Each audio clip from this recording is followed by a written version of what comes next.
कुछ साल पहले की बात है, जब मेरी गर्लफ्रेंड प्रीति ने मुझे मिलने के लिए रात में अपने घर बुलाया था। प्रीति और मैं टिंडर पर मिले थे। मैं तब शादीशुदा था और उस समय मेरे 2 बच्चे भी थे। लेकिन मुझे अपनी पत्नी से कोई खास प्यार नहीं था, क्योंकि वह दिखने में सुंदर नहीं थी। मैं रोज रोज उसका वही मुरझाया हुआ चेहरा देखकर थक गया था। इसलिए एक दिन अपने दोस्त के कहने पे मैंने टिंडर डेटिंग ऐप इंस्टॉल किया। वहां मैं प्रीति से मिला। कुछ दिनों तक एक दूसरे से बातचीत करने के बाद हम दोनों को एक दूसरे से प्यार हो गया। प्रीति भी एक विवाहित स्त्री थी और वह अपने पति से खुश नहीं थी। उसने मुझे बताया था कि उसका पति उस रात अब्रॉड गया हुआ है, तो उसने मुझे मिलने के लिए अपने घर पर बुलाया। हम दोनों एक दूसरे से पहली बार आमने सामने मिलने वाले थे, इसलिए मैं उससे मिलने के लिए बहुत ज्यादा एक्साइटेड था। मैं सोलापुर से था और प्रीति लातूर से, तो मुझे उससे मिलने के लिए उसके घर लातूर जाना पड़ा। उस रात मैंने अपनी पत्नी से झूठ बोला और बस से लातूर आया। मैं बस स्टैंड से रिक्शा लेकर प्रीति के घर के बाहर पहुंच गया। तब रात के करीबन 12:30 बज चुके थे। उसका घर 2 माले का था, लेकिन कुछ पुराना था।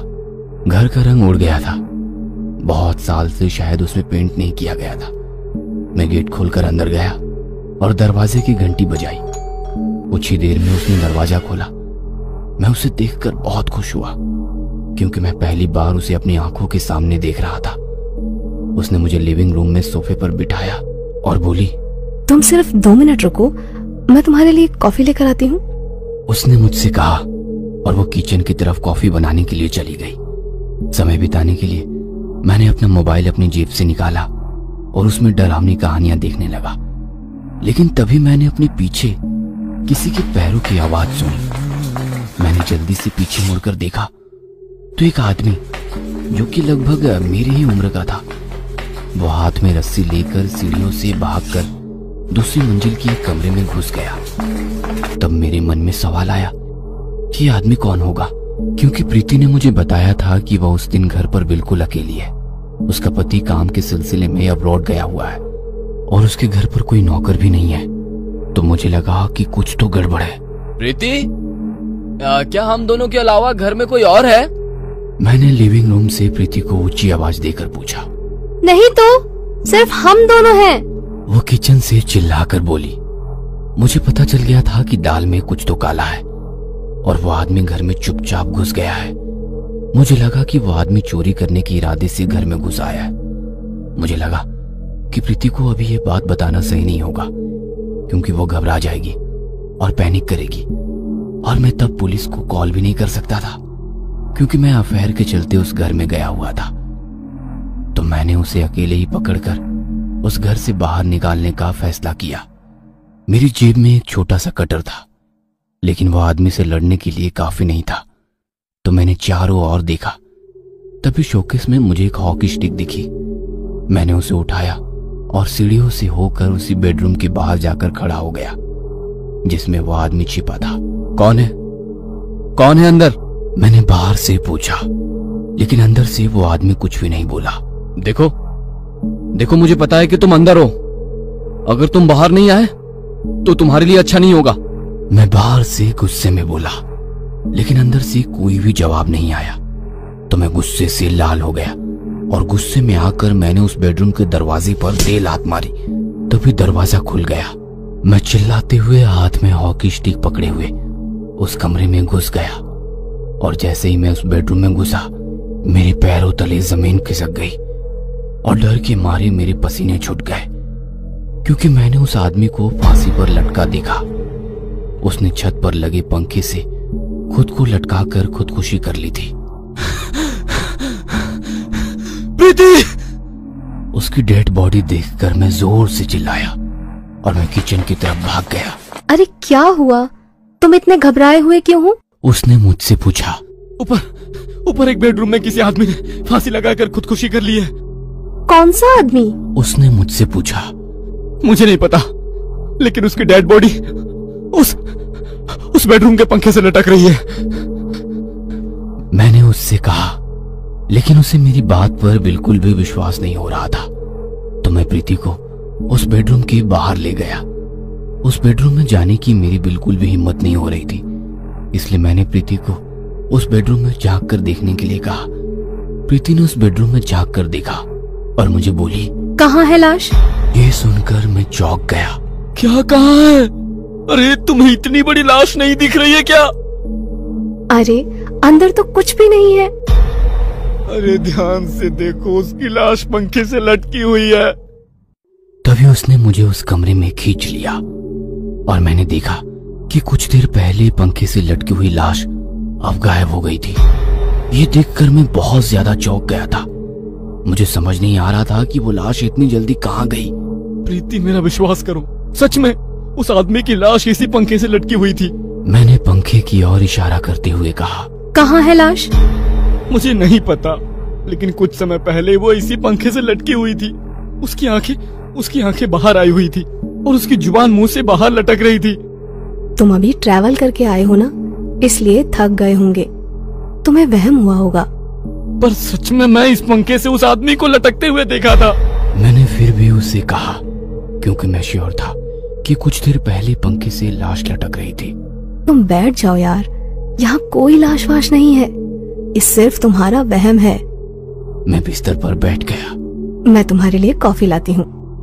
ऐसा कहकर वो फिर से किचन की तरफ चली गई और मैं उसी कमरे में बिस्तर पर बैठ गया। मैं बिस्तर पर बैठे हुए पंखे को देख रहा था। मुझे कुछ भी समझ में नहीं आ रहा था कि कुछ देर पहले मेरे साथ क्या हुआ, पर मेरे साथ जो भी हुआ था मैं उससे बहुत ही ज्यादा डर गया था। कुछ ही देर में वो मेरे लिए कॉफी लेकर आई। मेरा सर दर्द कर रहा था, इसलिए मैं 2-3 घूंट में वो कॉफी पी गया। पर कॉफी पीने के कुछ 10-15 मिनट बाद ही मेरी आंखें घूमने लगी और मेरी आंखों के सामने धीरे धीरे अंधेरा छाने लगा। मुझे पता चल गया कि मैं बेहोश हो रहा हूं। मैंने प्रीति की तरफ देखा तो वो मेरी तरफ देखकर मुस्कुरा रही थी। तुमने कॉफी में क्या मिलाया? बेहोश करने की दवा। उसने हंसते हुए मुझसे कहा। ये सुनकर मेरे हाथ पांव सुन्न पड़ गए, मेरी आंखें बंद हो गई और मैं बेहोश हो गया। जब मुझे होश आया तब कुछ मंत्र उच्चारण मेरे कानों पर पड़ रहे थे। मेरे हाथ और पैर रस्सी से बंधे थे।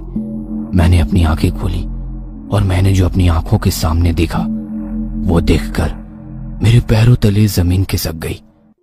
मेरे सामने उसी आदमी की लाश थी जिसे मैंने पंखे से लटके हुए देखा था। उस लाश से हल्की सी बदबू आ रही थी, लेकिन वो लाश ज्यादा सड़ी नहीं थी।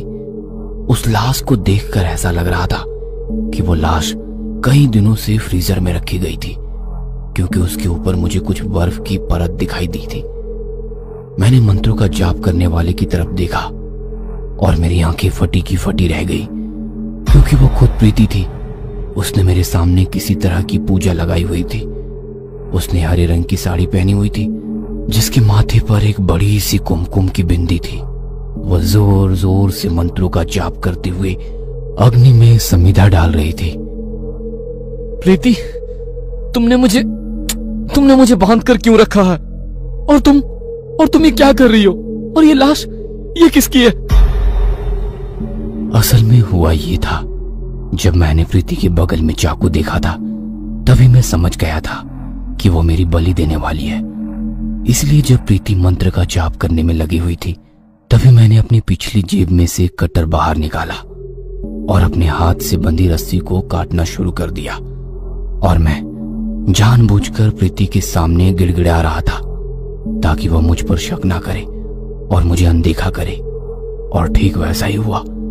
मैंने अपना रस्सी से बंधा हुआ हाथ छुड़ाया और प्रीति मुझे मारने से पहले ही मैंने उसके गले पर कटर घुमा दिया। प्रीति मेरे सामने ही जमीन पर पड़ी थी। वो दर्द से तड़प रही थी और अपनी एड़ियां जमीन पर रगड़ रही थी। उसकी निगाहें मेरी तरफ थी। शायद वो अपनी निगाहों से मुझे कुछ कह रही थी, जैसे कि मुझे बचाओ। पर मैं उसे कैसे बचाता, क्योंकि उसने मुझे धोखा दिया था। और तो और उसने मेरी बलि देने की कोशिश की थी। मैं उसका चेहरा नहीं देखना चाहता था, क्योंकि उसका चेहरा देखकर मुझे उस पर गुस्सा आ रहा था। ऐसा लग रहा था कि किसी पत्थर से उसका चेहरा कुचल दूं। मैंने आजू बाजू देखा मुझे पत्थर तो कहीं नहीं दिखा, पर मुझे फर्श पर हॉकी स्टिक पड़ी हुई मिली। मैंने उसे उठाया और उसके चेहरे पर हॉकी स्टिक पटक पटक के उसके चेहरे को कुचल दिया। तब जाकर मेरे मन को शांति मिली। उसके बाद मैं उससे बाहर निकल गया। सुबह के 5 बज रहे थे, इसलिए रास्ता भी सुनसान था। मैं उस सुनसान सड़क पर चलने लगा। मेरे दिमाग में केवल एक ही विचार चल रहा था कि जिस औरत से मैंने सबसे ज्यादा प्यार किया, उसी औरत ने मुझे मारने की कोशिश की। और जो पत्नी मुझसे ज्यादा प्यार करती थी, मैंने उसे हमेशा तकलीफ दी। कभी उससे प्यार के 2 शब्द नहीं कहे। मुझे अपने किए का बहुत पछतावा हो रहा था, पर मुझे एक सवाल सता रहा था कि आखिर प्रीति और उस आदमी के बीच क्या रिश्ता है जिसके लिए वो मुझे मारकर उसे जिंदा करना चाहती थी। लेकिन मुझे अपने किए पर बहुत शर्मिंदगी महसूस हो रही थी, क्योंकि मैंने अपनी बीवी को धोखा दिया था। ऊपर से मैंने प्रीति का खून किया था। मुझे लगा कि पुलिस अब मुझे पकड़ लेगी। मैंने सुना था कि सरेंडर करने पर अपराधी की सजा कुछ कम हो जाती है, इसलिए मैंने पुलिस स्टेशन में जाकर सरेंडर करने का फैसला किया और मैं सिटी पुलिस स्टेशन में चला गया। वहां मैंने इंस्पेक्टर घोड़पड़े को अपने साथ हुए हादसे के बारे में बताया और मैंने उन्हें यह भी बताया कि मैंने प्रीति आप्टे, इस औरत का खून किया है। पर उन्हें मेरी बात सुनकर बिल्कुल भी हैरानी नहीं हुई कि मैंने एक औरत का खून किया है। पर उन्होंने मेरी बात सुनकर जो मुझसे कहा, वो सुनकर मेरे होश ही उड़ गए। उन्होंने मुझसे कहा, प्रीति आप्टे, इस औरत की तो पिछले साल ही मौत हो चुकी है। ये सुनकर मेरे तो होश ही उड़ गए। क्या बात कर रहे हो? लेकिन ये कैसे मुमकिन है? अभी कुछ देर पहले मैंने खुद अपने हाथों से उसका खून किया है। सर जी, बंडू दबाड़े, इस गुंडे ने पिछले साल ही उसकी हत्या कर दी थी। लेकिन उसने ये खून क्यों किया? इस खून के पीछे क्या कारण था? इसके पीछे बहुत बड़ी कहानी है। ऐसा कहकर इंस्पेक्टर घोड़पड़े ने मुझे बताना शुरू किया। पंकज आप्टे मिस प्रीति के पति थे। उनका खुद का बिजनेस था।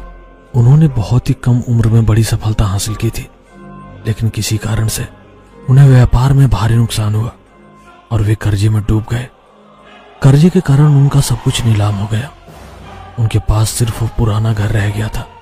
इसी के चलते वो डिप्रेशन में चले गए और एक रात उन्होंने अपने घर में फांसी लगाकर खुदकुशी कर ली।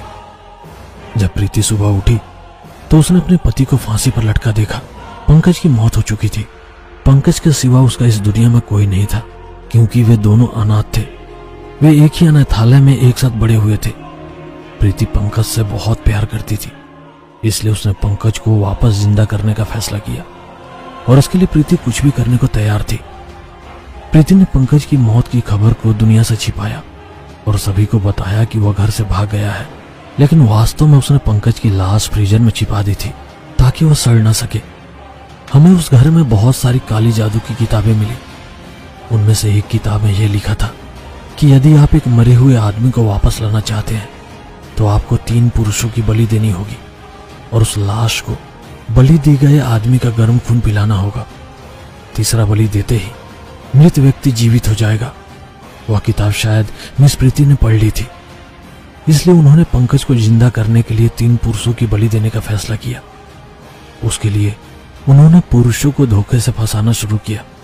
उन्होंने टिंडर पर एक आईडी बनाई और 2 आदमियों को प्यार में फंसाकर उनकी बलि चढ़ा दी, लेकिन उन्होंने एक तीसरे आदमी को अपने प्रेम जाल में फंसाकर सबसे बड़ी गलती कर दी। मिस प्रीति ने बंडू दबाड़े को अपने प्यार के जाल में फंसाया और उसे एक रात अपने घर बुलाया। उस रात उसने कॉफी में बेहोश करने वाली दवाई मिलाकर दबाड़े को पिलाई और दबाड़े बेहोश हो गया। जब वो उठा तो उसने देखा कि प्रीति उसकी बलि चढ़ाने की तैयारी में थी। वह हिल नहीं सकता था क्योंकि उसके हाथ और पैर रस्सी से बंधे थे, लेकिन वो पेशे से गुंडा था। ताले तोड़ना, हथकड़ी तोड़ना और रस्सी से बंधे अपने हाथों को छुड़ाना उसके पेशे में था और वो उसमें माहिर था। जब प्रीति दबाड़े का बलि चढ़ाने के लिए चाकू लेकर उसके सामने गई, तब तक दबाड़े ने अपने हाथ छुड़ा लिए थे। दबाड़े ने प्रीति का हाथ पकड़ लिया और उसने प्रीति के हाथ से चाकू छीनकर उसी चाकू से प्रीति का गला काट दिया और इस तरह मिस प्रीति की मौत हो गई। उसके बाद दबाड़े वहां से भाग गया। 6-7 दिनों के बाद प्रीति के अड़ोस पड़ोस को प्रीति के घर से सड़े हुए मांस की बदबू आने लगी, इसलिए उन्होंने पुलिस को वहां बुला लिया। जब हम वहां पहुंचे तो हमें घर में मिस प्रीति और उनके पति पंकज की सड़ी हुई लाशें मिली। मिस प्रीति की किसी ने हत्या कर दी थी। हमें क्राइम सीन से दबाड़े के उंगलियों के निशान मिले और उस सबूत के आधार पर हमने उसे गिरफ्तार कर लिया। उसके बाद दबाड़े ने पुलिस को उस रात घटी घटना के बारे में बताया और कबूल किया कि उसने अपनी जान बचाने के लिए मिस प्रीति की हत्या की है। मिस प्रीति की हत्या के कुछ दिनों बाद एक आदमी सुबह पुलिस स्टेशन आया और उसने हमें बताया कि उसने मिस प्रीति आप्टे का खून किया है। मुझे पहले भूतों पर विश्वास नहीं था, इसलिए मैं उस आदमी को लेकर मिस प्रीति के घर चला गया, लेकिन वहां हमें कुछ भी नहीं मिला। लेकिन वो आदमी अपने बीवी बच्चे की कसमें खाकर कह रहा था कि उसने मिस प्रीति को मार डाला है। उस दिन से हर महीने सुबह पुलिस स्टेशन पर ऐसे लोग आने लगे। तब मुझे विश्वास हो गया कि उस घर में मिस प्रीति की अतृप्त आत्मा है। हमने घर के बाहर नो एंट्री का बोर्ड लगा दिया, लेकिन कोई फायदा नहीं हुआ क्योंकि वह बोर्ड हमेशा गायब होने लगा। हमने वहां गश्त की, लेकिन मिस प्रीति की आत्मा के डर से हमारे जवानों ने गश्त पर जाने से मना कर दिया, इसलिए हमने उस गश्त को भी रोक दिया। अब हम सिर्फ आप जैसे लोग जो थाने में सरेंडर करने आते हैं उनको बताने का काम करते हैं कि जिस औरत का आपने खून किया है उसका खून पिछले साल ही हुआ है। आपके साथ भी ऐसा हुआ है, इसलिए आप निश्चिंत रहिए, आपने किसी औरत को नहीं मारा है। इंस्पेक्टर घोरपड़े ने मुझे बताया। ये सुनकर मैं थोड़ा चौंक गया, पर मैं खुश था कि मैंने किसी को नहीं मारा है और अब मुझे जेल में जाना नहीं पड़ेगा। पर मैं एक उलझन में था। लेकिन मिस प्रीति मरने के बाद भी पुरुषों को धोखा क्यों देती है, और मरने के बाद भी उन्हें घर बुलाकर उनकी बलि चढ़ाने की कोशिश क्यों करती है? 3 कुर्बानियां देकर अपने पति को जिंदा करना ये मिस प्रीति की आखिरी इच्छा थी और वो इच्छा उनके जीते जी अधूरी रह गई थी। इसलिए मरने के बाद भी वो अपनी अधूरी इच्छा पूरी करने की कोशिश करती है। इसलिए वो मरने के बाद भी तीसरे आदमी की बलि देने की कोशिश करती है, पर वह पूरी नहीं हो सकती क्योंकि अंतिम इच्छा सिर्फ मरे हुए इंसान के वारिस द्वारा पूरी हो सकती है। ऐसा विधान है। एक आत्मा कभी भी अपनी अधूरी इच्छा पूरी नहीं कर सकती, इसलिए मिस प्रीति की आत्मा हर वक्त 3 बलि देने में विफल हो जाती है। मुझे मेरे प्रश्नों के उत्तर मिल गए थे और मुझे एक बहुत बड़ा सबक भी मिल गया था कि बुरे कर्म का नतीजा हमेशा बुरा ही होता है। मैं खुशनसीब था इसलिए बच गया, पर ऐसा हर किसी के साथ हो ऐसा जरूरी नहीं है। हनी ट्रैप की घटनाएं आजकल बढ़ रही है, इसलिए सावधान रहिए। आप भी मेरी तरह हनी ट्रैप में फंस सकते हैं। अगर आप हनी ट्रैप से बचना चाहते हैं तो इसका केवल एक ही उपाय है, और वो है अपनी बीवी से प्यार करना, उसकी इज्जत करना और हमेशा वफादार रहना।